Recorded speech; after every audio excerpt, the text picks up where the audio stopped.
Դոնալդ Թրամփը բարկացած է Զելենսկու վրա, Եվրամիության վրա եւ առհասարակ լիքը հարցեր կան Թրամփի շուրջ, վիդեոն մաքսիմալ տարածեք, հիմա միասին հասկան։ Նախ եւ առաջ ԱՄՆ-ի նախագահ Դոնալդ Թրամփը հայտարարեց, որ պետքա արդեն Ուկրաինայում տեղի ունենա նախագահական նոր ընտրություններ։ Ժողովուրդ ջան, լինենք անկեղծ, Ուկրաինայում ներկայիս դրությամբ պատերազմական իրավիճակ է, երկիրը կատաստրոֆայի մեջ է ու ընտրություններ կազմակերպելը անհնար է։ Նաև մի այլ տիպի բարկացած է Եվրամիության վրա եւ հայտարարում է, որ ես չեմ ցանկանում, որ Եվրամիությունը փոխվի,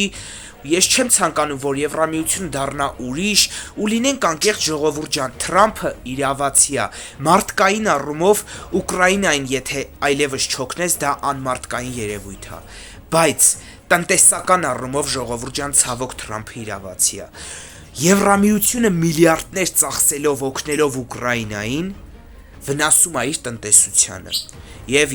Եվրոպայում ապրող ժողովուրդներ ջան, հայեր ջան, դուք մեկնաբանություններում կարող եք գրել, բոլորդ էլ զգում եք ձեր վրա, որ այո, պատերազմը բոլորից հետ խլում է ֆինանսներ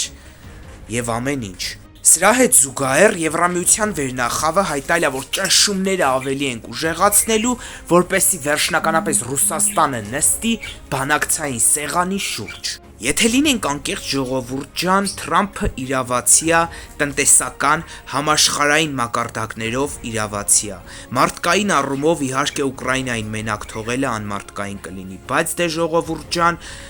ոչ մեկ չի էլ ասում, որ Ուկրաինային մենակ են թողում։ Թրամփը պարզապես հայտարարել է. եթե իրար չհասկացան, ես հակամարտությունից դուրս եմ գալիս ու ոչ օգնելու եմ, ոչ միջամտելու եմ։